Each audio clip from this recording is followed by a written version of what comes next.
Hi. So the next thing that I want to discuss is dynamic allocation of 2D arrays. ठीक है, सबसे पहले यार बहुत ध्यान से समझना इस चीज़ को. ठीक है, so one thing you should know is कि there is no such syntax that is new int 5 10. जैसे अगर मुझे 5 into 10 2D array बनाना है तो ऐसा कुछ सिंटेक्स होता ही नहीं है.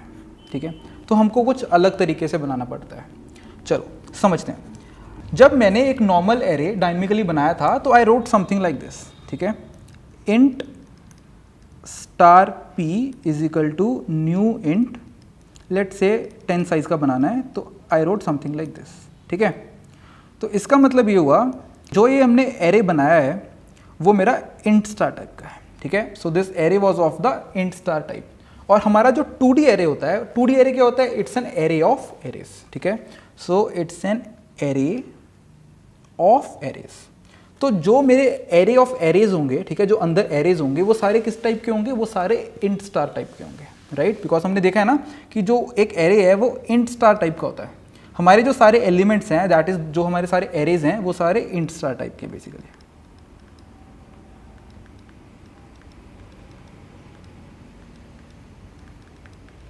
ये मैं 2D एरे की बात कर रहा हूँ. ठीक है, ये मैं 2D एरे की बात कर रहा हूँ. 1D एरे क्या होता है? 1D एरे में तो बस नॉर्मल सारे के सारे इंटीजर्स होते हैं. 1D एरे में क्या था कि सारे इंटीजर्स थे एक एरे के अंदर. इसमें क्या है कि सारे इंट स्टार टाइप के हमारे पास. तो ज़्यादा कुछ डिफरेंस नहीं आएगा. सिंपली इतना लिख देना है हमको कि जहाँ हमने इंट डला है, ठीक है, जहाँ हमारा इंट डला है वहाँ पे हमको इंट स्टार कर देना है. जहाँ पे इंट लिखा है वहाँ पे इंट स्टार लिख देना है. सो इंट स्टार, और ये ऑलरेडी एक स्टार तो है, int star star p is equal to new int star 10. Let say अगर मुझे एरे बनाना है 10 into 5 का बनाना है, लेट से 10 into 5 का बनाना है, जिसका मतलब ये हुआ कि मेरे पास यहाँ पे 10 एरेज होने वाले हैं और उन 10 एरेज के अंदर हर एरे के अंदर 5 एलिमेंट्स होने वाले हैं. तो न्यू इंट स्टार 10 इस टाइप से बना लेंगे. बट अगर मुझे हर एरे के अंदर 5 एलिमेंट्स चाहिए, वो तो मैंने मेंशन ही नहीं किया कहीं पे. Int star star p is equal to new int star 10, मैंने ये डाल दिया कि मुझे उसके अंदर 10 इंट स्टार टाइप के एलिमेंट्स चाहिए, मतलब 10 एरेज चाहिए. लेकिन मैंने ये नहीं बताया कि सब में 5 होने वाला है. तो ये एक्चुअली हम बताते भी नहीं है, बिकॉज हर स्मॉल एरे के अंदर हम लोग जितना चाहे उतना डाल सकते हैं. ठीक है, तो समझते हैं इस चीज़ को कि जब मैं एक 2D एरे बना रहा हूँ तो इसी चीज़ को मैं दोबारा से बना के दिखा रहा हूँ कि अगर मैंने एक 2D एरे बनाया, ऑब्वियसली हर एलिमेंट मेरा इंट स्टार टाइप का है.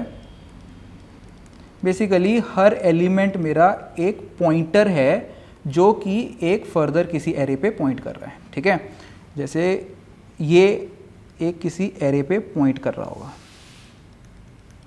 राइट, ये किसी एरे पे पॉइंट कर रहा होगा, ये किसी एरे पे पॉइंट कर रहा होगा, राइट. तो बेसिकली ऐसे 10 एरेज होंगे और मेरे पास 10 पॉइंटर होंगे जो कि अलग अलग 10 एरेज पे पॉइंट कर रहे हैं. और ये जो फर्दर मेरे एरेज हैं, ठीक है, ये जो फर्दर मेरे एरेज हैं, इनमें मैं कितने भी एलिमेंट्स डाल सकता हूँ.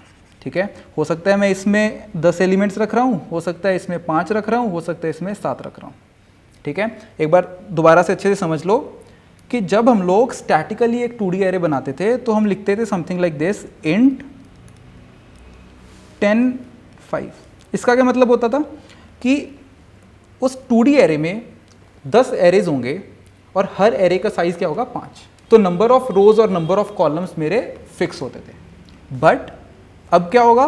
अब नंबर ऑफ रोज तो फिक्स है, मतलब अंदर कितने एरेज हैं वो तो फिक्स हैं, पर हर अंदर एरे के पास कितने आगे कॉलम्स होंगे, मतलब कितने एलिमेंट्स होंगे, वो फिक्स नहीं है. वो आप जितना चाहे रख सकते हो. तो इस तरह से हमारा एक 2D एरे बनता है. ठीक है, इस तरह से हमारा एक 2D एरे बनता है जिसके अंदर हमारे पास जितने हमें अंदर फर्दर एरेज चाहिए उतने पॉइंटर्स होंगे जो कि हर एक आगे एरे पे पॉइंट कर रहा होगा. आई होप ये चीज़ क्लियर हो गई है, राइट. और फर्दर ये मेरा सिंटेक्स है एक 2D एरे को डायनेमिकली एलोकेट करने का, राइट. एक बार कोड लिखने से पहले जल्दी से इसको रिविजिट कर लेते हैं, ठीक है।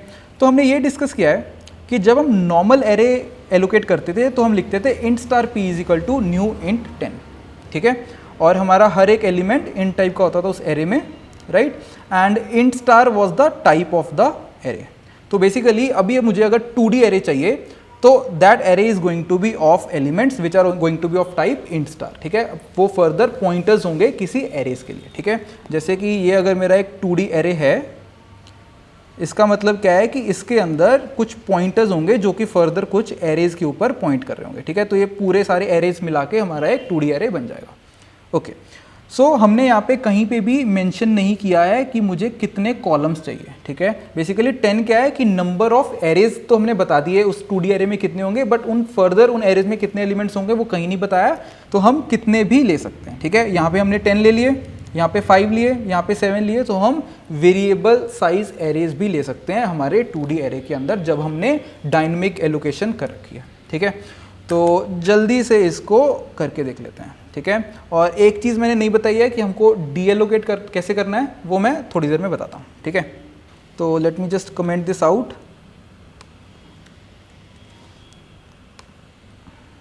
तो जल्दी से एक बार 2D एरे बना लेते हैं।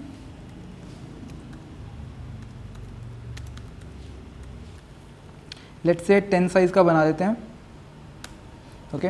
सो बेसिकली उसमें 10 फर्दर एरेज रहने वाले हैं और हर एरे का साइज हम लोग चाहे तो डिफरेंट रख सकते हैं, चाहे हम सेम रख सकते हैं, ठीक है। अभी के लिए हम लोग क्या करते हैं, सारे एरेज का साइज सेम रख लेते हैं, लेट्स से 3 रख लेते हैं, ठीक है। तो बेसिकली 10 एरेज होंगे और हर एरे में 3 एलिमेंट्स होंगे, 3 इंटीजर्स होंगे हर फर्दर एरे के अंदर, okay. So for int i is equal to 0, i less than 10, i plus plus, ठीक है। तो सबसे पहले मुझे क्या करना होगा, पहले जो सब एरेज है अंदर उनको मेमोरी एलोकेट करनी होगी, ठीक है। जैसे मैंने आई के ऊपर लूप चलाया है, तो सबसे पहले जब आई इक्वल टू 0 है, दैट इज जो हमारा फर्स्ट एरे है, उसके लिए कुछ मेमोरी मुझे एलोकेट करनी पड़ेगी, ठीक है। तो वो करने के लिए हम क्या लिख लेते हैं, p i, right. P i मतलब अगर आई 0 है तो obviously first element is equal to new int 3। तो इसका मतलब क्या है कि ये जो मेरा पहला वाला एरे है, ये जो पहला एरे है मेरा, इसको हमने 3 साइज का मेमोरी एलोकेट कर दिया ऑन द हीप, ठीक है, okay. So now what I am going to do is for int j is equal to 0, j less than 3, j plus plus, p i j is equal to 1। Let's say मैं क्या कर रहा हूँ कि सारे elements को 1 रख रहा हूँ, ठीक है। सो हमारा ये एक डायनेमिकली एक एरे क्रिएट हो चुका है, राइट। तो इस एरे के अंदर 10 सब एरेज हैं और वो फर्दर एरेज में 3 एलिमेंट्स हैं। So if I want to print this, I can simply print and check, right. So just get rid of this, cout, okay. So let's just print this. अभी हमने memory deallocate नहीं करी है, although हमको हमेशा deallocate करनी चाहिए, but एक बार आपको चला के दिखा देता हूँ, ठीक है। तो हमारे पास 30 टाइम्स 1 1 1 1 आ गया। तो हमने रो वाइज बेसिकली प्रिंट किया है, but although we should always run the code after we have deallocated the memory, ठीक है। तो एक बार देखते हैं कि अब मेमोरी को डीएलोकेट कैसे करना है। अगर मुझे एक 2D एरे की मेमोरी को डीएलोकेट करना है, सबसे पहले मुझे क्या करना होगा कि ये जो सारे सब एरेज हैं, इन सारी मेमोरीज को डीएलोकेट करना पड़ेगा और फिर बाद में मुझे ये वाली मेमोरी को डीएलोकेट करना पड़ेगा, ठीक है। एक बार जस्ट सोचो, अगर मैं पहले ये वाली मेमोरी को डीएलोकेट कर देता हूँ तो मैं कभी भी ये वाली मेमोरीज को डीएलोकेट नहीं कर पाऊंगा, ठीक है। बेसिकली अगर मुझे इन एरेज पे पहुंचना है, ये सारे जो 10 के 10 एरेज मेरे बनेंगे, मुझे अगर इन पे पहुंचना है तो मैं सिर्फ यहाँ से पहुंच सकता हूँ। तो अगर मैंने पहले ही उसको डिलीट कर दिया तो I will never be able to reach this. So the first step is that I should be deallocating this memory first. ये जो सब एरेज हैं इनको डीएलोकेट कर दूंगा एंड फाइनली फिर मैं इसको डीएलोकेट कर दूंगा, ठीक है। चलो देखते हैं।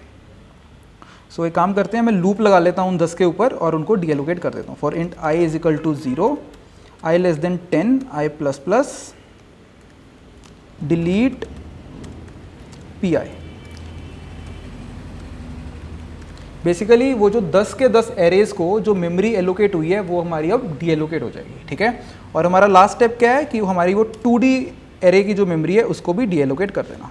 सो डिलीट पी, राइट, और यहाँ पे राइट, तो हमारा वो 2D एरे की मेमोरी भी अब डी एलोकेट हो चुकी है, ठीक है। सो if I run this, so obviously I am just getting the output, but इस बार मैंने अपनी मेमोरी भी डी एलोकेट कर दी है, which is ideally what should be done, okay. So I hope dynamic allocation of 2D arrays is clear, okay, thank you.